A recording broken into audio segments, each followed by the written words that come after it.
ఇప్పుడు మనం చూస్తున్నటువంటి ఫీల్డ్ తల్లాడ దగ్గర ఊరు సార్ ఇది అంజనాపురం విలేజ్. రైతు వచ్చేసి మనకి నరసింహ గారు మన నాసిడ్స్ వారి గజబ్ అనే వెరైటీ వేసారు.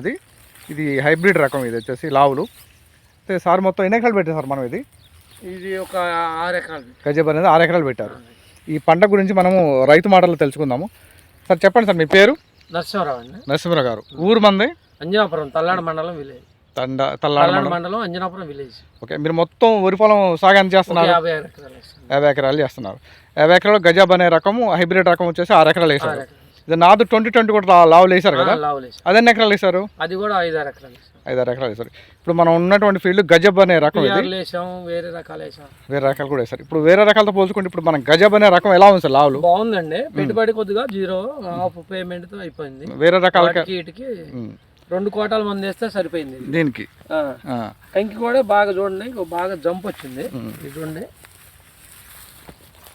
కంకి కూడా చూడండి బాగా జంప్ వచ్చింది. గింజలు కూడా తాలు మడిన దాకా మొత్తం గింజలు పోసుకున్నాయి. చూడండి బాగా ఇది చూడండి. జాన గొలుసు కూడా జాన మీద మళ్ళీ ఎంత వచ్చింది. ఒక జాన కంటే కూడా ఎక్కువ ఉంది గొలుసు. చూడండి కరెక్ట్. ఇంతకుముందు ఇట్లా చూడలేదా సార్? చూడలేదండి. వాటికి అంత లేదు, ఇంతే ఉంది, కొంచెం సగమే ఉంది. వేరే రకాలు సగమే ఉంది గొలుసు. బాగుంది. ఇప్పుడు మన గ్రెయిన్ కూడా మంచి క్వాలిటీ కనిపిస్తుంది కదా, క్వాలిటీ బాగుంది. ఇది చూడండి బాగా గ్రెయినింగ్ కూడా, గింజ కూడా బాగా షైన్ వచ్చింది. మీరు ఎన్నో సంవత్సరాలు వ్యవసాయం చేస్తున్నారు కాబట్టి అసలు మీకు గ్రెయిన్ ఉంటే మార్కెట్ లో ఎలా రేట్ పోతుంది కూడా మీకు అవగాహన ఉంటుంది. కూడా తొందరగా కొనడానికి అవకాశం ఉంటుంది. గ్రెయిన్ మంచిగా ఉంటే దళాలు మంచి రేట్ పెట్టి మంచిగా తీసుకుంటారు.